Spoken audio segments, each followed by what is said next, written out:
الجزائرية الأخيرة التي بالفعل تدل على توتر كبير في هذه المرحلة بين باريس وبين الجزائر. نتحدث عن الخطوة إعادة الفقرة التي تتوعد فرنسا في النشيد الوطني، بالإضافة إلى إرجاء زيارة الرئيس تبون إلى باريس. كيف يمكن قراءة كل هذه التحركات الجزائرية في هذه المرحلة؟ وضع الصحراء الغربية. صحيح أن ماكرون في الأشهر الأخيرة يوجد الكثير من التململ بين المساندة للجزائر وجعلها حليف استراتيجي لمركزها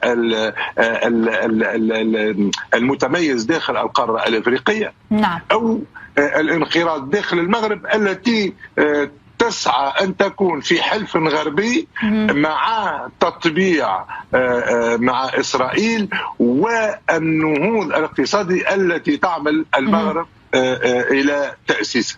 الجزائر في معركة مع الدولة العميقة الفرنسية. أكثر الخاسرين من عدم قدوم تبون إلى فرنسا هو الرئيس ماكرون، لأن الرئيس ماكرون في عدم قدوم تبون يخسر العديد من النقاط في الدبلوماسية، وهو الذي وعد سيد مراد منذ أيام بأنه له خطة 100 يوم، وخطة 100 يوم فيها باب اسمه العلاقات الدبلوماسية مع شمال أفريقيا، وخطة 100 يوم فيها تسوية الوضع في ليبيا، بما معناه أن السيد ماكرون وحرمه ومسؤوليه الذين هم معه بقصر الإليزي يريدون بأي شكل من الأشكال، وماكرون مستعد لأن يكون الرئيس الشاب الذي يعترف بجريمة الاستعمار الجزائري.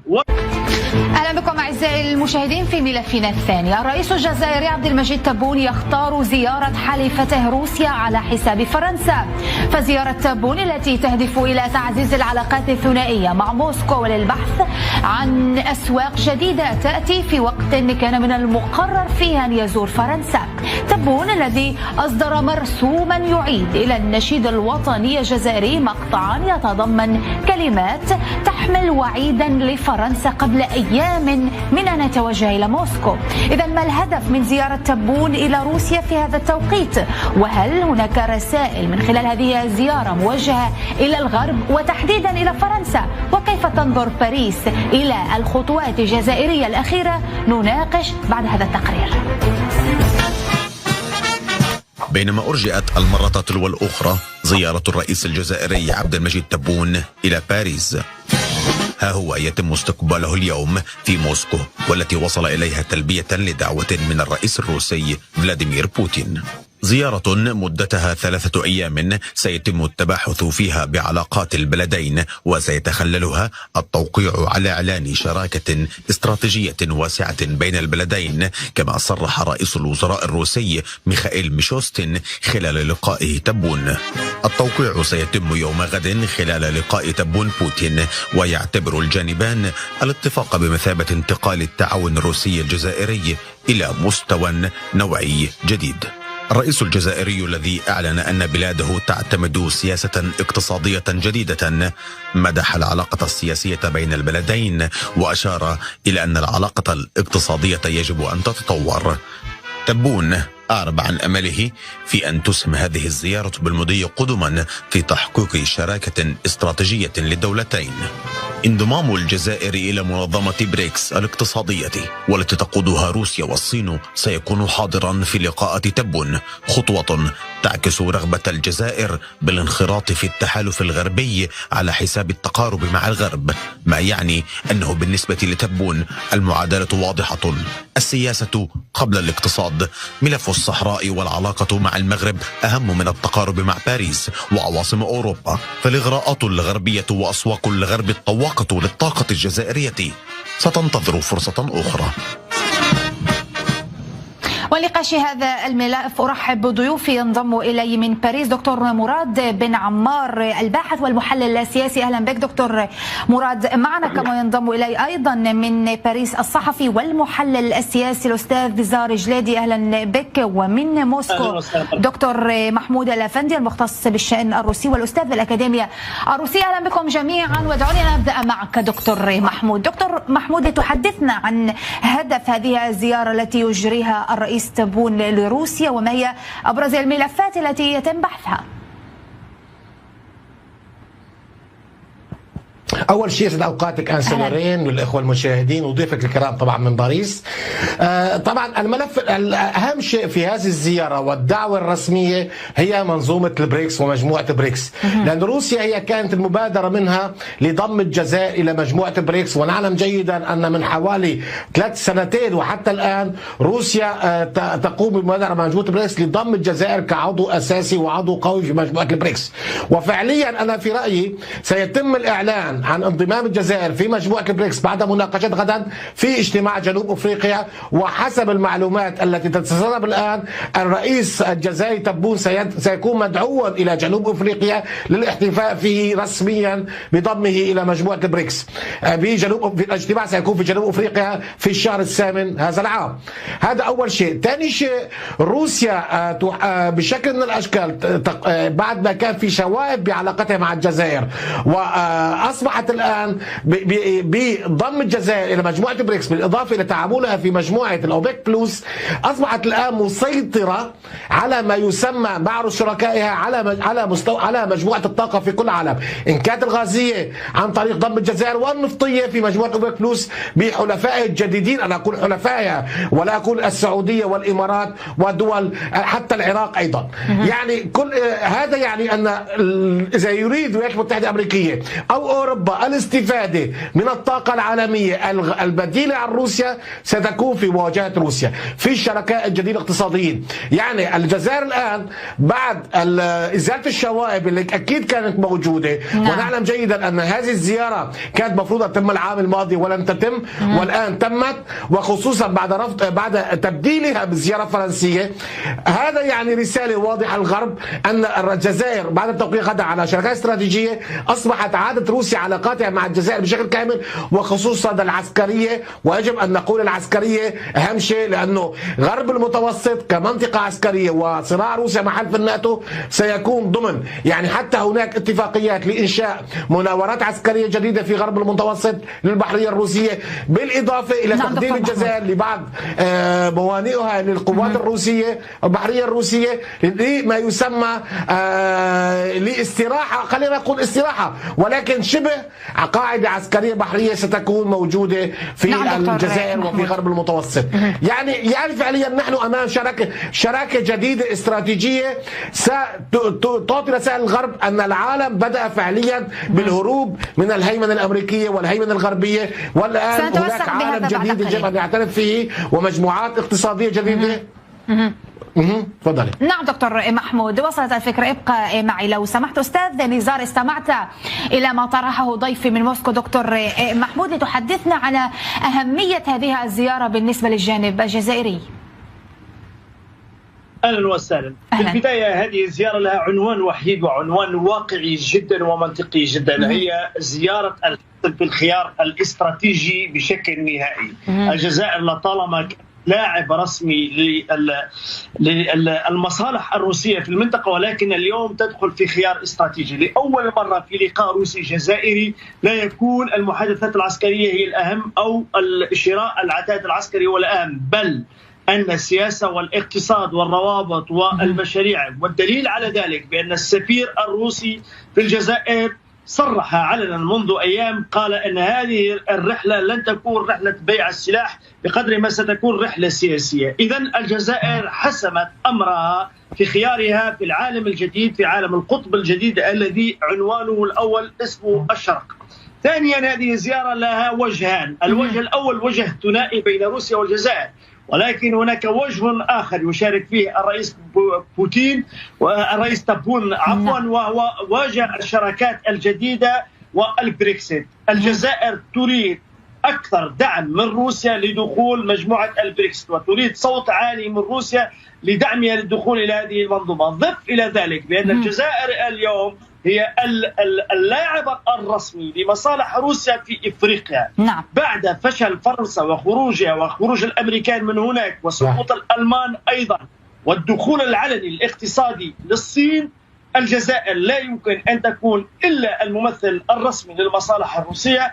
لذلك أقول بأن رحلة الخيار الاستراتيجي السياسي الاقتصادي والانضمام إلى الهلال الجديد الذي يتكون في العالم، وكذلك هي الرسالة المشفرة خاصة إلى الدوائر الضيقة الفرنسية التي فعلت كل شيء من أجل تأجيل رحلة تبون إلى فرنسا. ليس الرئيس ماكرون من رفض قدوم تبون، ولكن الرسالة واضحة إلى الغرب وخاصة إلى الدوائر الضيقة الفرنسية التي اشتغلت كل هذه الأشهر الأخيرة على تعطيل كل ما هو علاقة بين فرنسا والجزائر.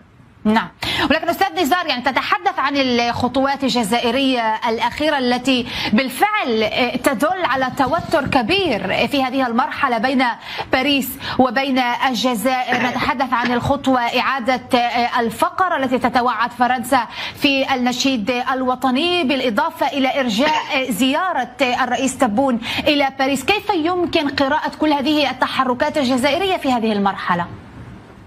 كل هذه الخطوات هي خطوات شكلية أمام الخطوات الحقيقية التي لا نسمع عنها بالإعلام. الخطوات الحقيقية بأن الجزائر تزعم الآن التخفيض من كل المد الطاقي إلى فرنسا، ثم أن رجال الأعمال الجزائريين الموجودين في فرنسا هناك دعوة رسمية وخفية جدا من الجزائر السلطة إلى أن يحولوا رؤوس أموالهم إلى الخارج. ونحن نعرف بأن رأس المال الجزائري المتواجد في فرنسا سواء كان ديموغرافيا أو اقتصاديا هو مهم جدا، ضف إلى ذلك بأنه رأس مال ثقافي لفرنسا وبدأ في التوجه في الانخفاض. لذلك أعتقد بأن تغيير النشيد الرسمي أو بعض البيانات السياسية أو تأجيل زيارة هي فقط شكلية أمام التحرك الحقيقي للجزائر الدولة.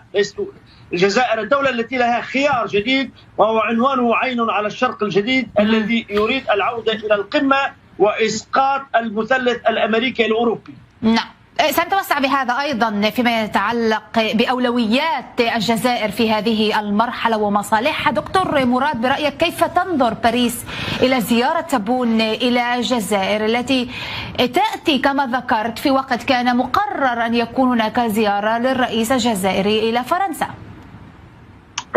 بعد المداخلة للصديقين أود أن أتحدث عن نقطة جد مهمة. الأولى مع الأستاذ الذي ذكر بأن غدا سيكون إمضاء انضمام الجزائر للبريكس وتأسيس لشراكة جديدة، لكن في مستوى ثاني يقول سوف تمنح الجزائر بعض الفضاءات لروسيا لتقوم بمناوراتها وتجاربها العسكرية. ومع الأستاذ نزار يتحدث على أنه الجزائر تفعل كل ما في وسعها للانضمام إلى البريكس، فالمسألة هنا لم تحسم بعد في هذا الانضمام أو هذا التشكل الجديد أو هذه الرؤية السياسية الجديدة. سيدتي العزيزة، بكل بساطة وتدقيق إن التاريخ الغربي هو يميل إلى الدبلوماسية السياسية، وكل التوجهات الأخرى تاريخيا التي أرادت أن تخرج عن السياق الدبلوماسي السياسي انهارت. ولو أعود للتاريخ سأذكر لكم كل التجارب دون استثناء. هذه الفترة إذا ما أضفنا إلى الأزمات الموجودة على جميع المستويات، فإذا الوضع العالمي الجديد أصبح مهدد بحرب فالكارثة والطامة الكبرى ستكون نتائجها وخيمة على الجميع. لكن إذا ما ذكرت فرنسا عبر الرئيس ماكرون بأنها ستتخلى عن الجزائر وهذه المساندة اللا مشروطة للجزائريين في فرنسا، فتأكدي أن هذا كان بعد إجماع وتشخيص دقيق للوضع. إذا ما ربطنا المسألة بالطاقة وأن الجزائر قوة فهذا لا يمكننا أن نشك فيه، مثل روسيا ومثل جميع الأقطاب الكبرى التي تحكم العالم. لكن كل سنة وكل شهر يمر في أوروبا تأكدي أن العجز الذي يوجد على مستوى الطاقة سيقع تجاوزه وتقليص من حدته سنة بعد أخرى.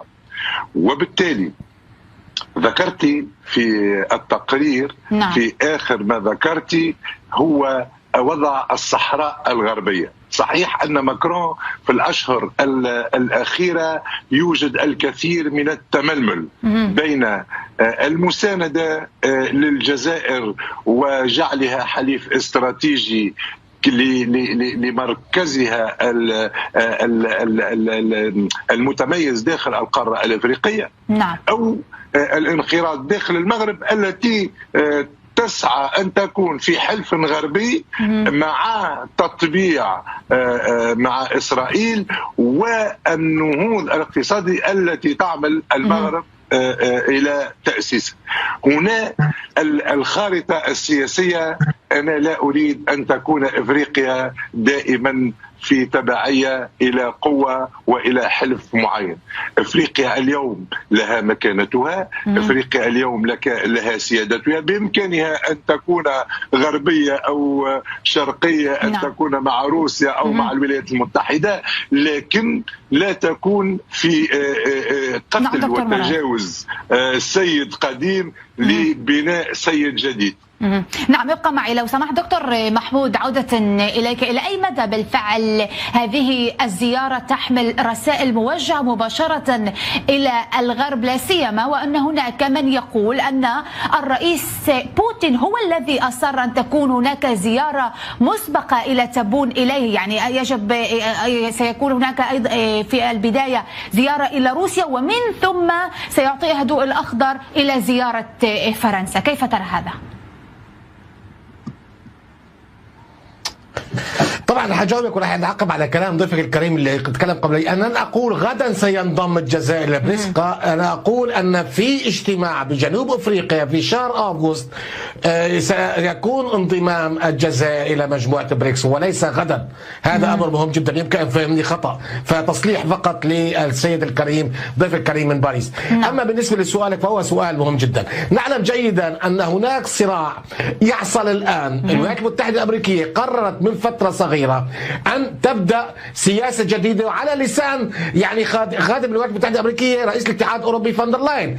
قالت سنبدأ الآن ما يسمى حرب مع روسيا مع حلفائها أو يعني سنبدأ بالتأثير على حلفائها، وأنت تتكلم عن الصين والهند والجزائر أيضا. سنقوم بما يسمى إقناع حلفاء موسكو أول من هو على الحياد بما يسمى الوقوف في وجه موسكو وتطبيق العقوبات وحظر روسيا سياسيا. لذلك كانت الطلب من روسيا لإعطاء وخصوصا عن طريق نعم، لربما هناك خلل تقني مع دكتور محمود. سنعود بعد قليل لاستكمال هذه النقاط معه. عودة إلى أستاذ نزار، لربما دكتور محمود عاد. تفضل دكتور محمود، أكمل الفكرة. دكتور محمود، هل تسمعني؟ نعم، طيب سنعود بعد قليل إلى دكتور محمود. عودة إلى أستاذ نزار. أستاذ نزار، بدأت بالحديث عن مصالح الجزائر في هذه المرحلة المتعلقة بعلاقاتها مع روسيا، ذكرت الشراكات، تحدثتم عن انضمامها إلى بريكس، ولكن تفسر لنا ما الذي تبحث عنه الجزائر في هذه المرحلة وما هي رؤيتها الاستراتيجية وإلى أي مدى بالفعل تحاول أن تكون جزء علني من تحالف الشرق؟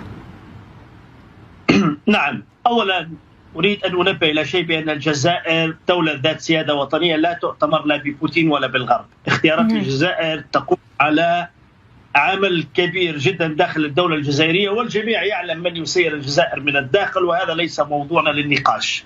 الخيارات الكبرى للجزائر ترسم على سنوات.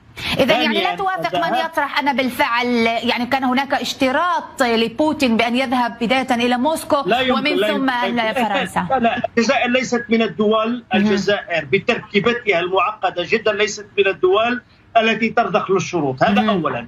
ثانيا، الجزائر ماذا تريد؟ الجزائر بلد محاط بأخطبوط من المشاكل. من جهة هناك ليبيا المتفرقة، تونس المتحركة، ثم المغرب وقضية الصحراء التي نعلم جميعا من يدعم هذه القضية، ونعلم من يريد أن تكون هذه القضية دائما حاضرة، ونعلم من يضع الزيت على النار في هذه القضية. ثم أن من الجهة الأخرى هناك إفريقيا، وأفريقيا اليوم هي بوابة الجريمة الجديدة بعد أن انتقلت القنابل الموقوتة من سوريا إلى ليبيا، وبعد أن تكون الأفغان العرب في تونس وعادوا من كل فج عميق. الآن المصدر واضح جدا هو أفريقيا، يعني الجزائر بلد محاط لابد له من أن يكون له شركاء كبار. ثم أنه البريكسيت أو غير البريكسيت هذه مسائل لا تقرر في الاجتماعات الرسمية. الاجتماعات الرسمية سيد مراد في علم السياسة هي للصور والإمضاء. مسألة الجزائر في البريكسيت حسبت منذ فترة، لأن اللاعب الأساسي هي روسيا، وروسيا تريد عين لها في الشرق المتوسط. وأنت أكثر العارفين وأنت تتكلم عن العجز الطاقي في أوروبا، أن كل شهر يجدون له حلول بأي ثمن. الحلول أنت تعيش في باريس وتعرف من يدفع ثمن هذه الحلول الترقيعية. ثالثا، الجزائر ليست في معركة مع ماكرون أصلا، الجزائر في معركة مع الدولة العميقة الفرنسية. الجزائر في معركة مع الدولة العميقة الفرنسية. أكثر الخاسرين من عدم قدوم تبون إلى فرنسا هو الرئيس ماكرون، لأن الرئيس ماكرون في عدم قدوم تبون يخسر العديد من النقاط في الدبلوماسية، وهو الذي وعد سيد مراد منذ أيام بأنه له خطة 100 يوم، وخطة 100 يوم فيها باب اسمه العلاقات الدبلوماسية مع شمال إفريقيا، وخطة 100 يوم فيها تسوية الوضع في ليبيا، بما معناه أن السيد ماكرون وحرمه ومسؤوليه الذين هم معه في قصر الإليزي يريدون بأي شكل من الأشكال، وماكرون مستعد لأن يكون الرئيس الشاب الذي يعترف بجريمة الاستعمار الجزائري. ولكن اشتغلت المكينة الداخلية السيد مراد، تعرف ما معنى مكينة في أوروبا في فرنسا بالذات، اشتغلت في جريدة لوموند والفيغارو مدة 40 يوم لأن تحرم هذه الزيارة. ليس هناك إملاء روسي بتأخير موعد الجزائر. ماذا تريد الجزائر؟ إذن ملخص، الجزائر المحاطة بكل المشاكل، ليبيا، تونس، مالي، النيجر، المغرب من جهة، الجزائر بتعقيداتها الداخلية وحراكها الداخلي والضغط الداخلي الموجود في الجزائر، الجزائر وقضية الاستعمار وقضية الإرث الاستعماري والاعتراف الفرنسي الغير معترف به إلى حد الآن. الجزائر تريد أن تكون لاعب جديد ومهم جدا في إفريقيا، وليست إفريقيا. ولكن كانت هناك أستاذ نزار مؤخرا اتفاقيات يعني نعم تفضل أستاذ. ليست إفريقيا الحكام من يطلب اليوم قدوم روسيا إلى، بل إفريقيا شعوب سيد مراد من يطلب القدوم هناك. والدليل ليلة الانقلاب في بوركينا فاسو من رفع العلم الروسي؟ الشعب. من يرفع اليوم المكالمة بين بوتين والرئيس الجديد لمالي؟